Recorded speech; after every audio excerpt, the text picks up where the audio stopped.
Uno de los episodios menos conocidos de la historia peruana son los crímenes cometidos contra las comunidades achaninkas durante la época del terrorismo en el Perú.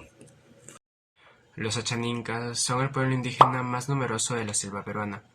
Viven organizados en comunidades dispersas por las selvas de Junín, Pasco, Cusco, Ayacucho, Ucayali y Huánuco. Sus principales actividades son la caza, la agricultura y la pesca. Durante la década de los 80 existieron dos movimientos que le hicieron la guerra al Estado peruano. Unas de estas fueron el Partido Comunista Sendero Luminoso y por otro lado tenemos al Movimiento Revolucionario Tupac Amaru, o también denominado por sus iniciales MRTA. El epicentro del terrorismo se daba en la sierra sur del país. La violencia se extendió hacia los territorios donde se encontraban los achaninkas. A finales de los 80, la selva central se convirtió en el lugar de repliegue de los senderistas, que se retiraban de Ayacucho. Empezaron a secuestrar niños y nativos para aumentar sus huestes guerrillas, denominado el Ejército Popular. También se vieron muchos asesinatos y la esclavitud sexual hacia las mujeres por los mandos senderistas. A la violencia dada por Sendero Luminoso se le sumaron los MRTA. Ambos grupos terroristas se disputaron por las tierras y los achaninkas eran controlados por estos dos. Los senderistas establecieron los llamados comités populares o comités de base, en lugares de difícil acceso de la selva central. Se trató de verdaderos campos de concentración ubicados en zonas alejadas de los ríos y en posiciones altas donde tenían una mejor vigilancia. Según la CBR, en estos campos esclavizaron a más de 5.000 achaninkas, forzándolos a sustentar a las columnas armadas, a fabricar armas artesanales y a ser doctrinados con el pensamiento Gonzalo.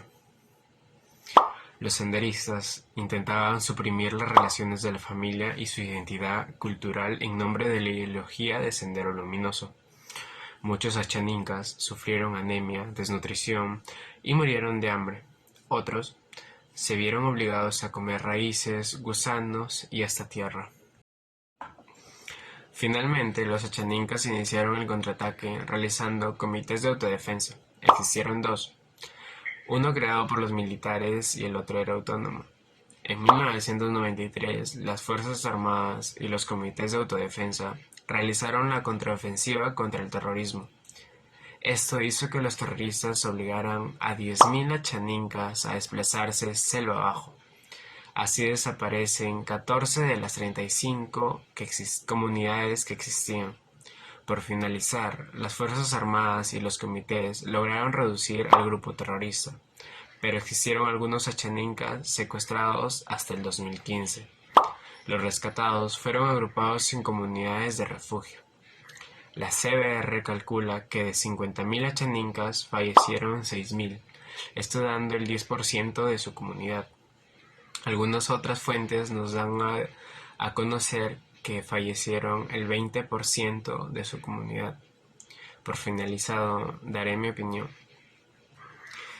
Este tema es muy importante ya que me logra culturizar en la historia de mi país, Perú.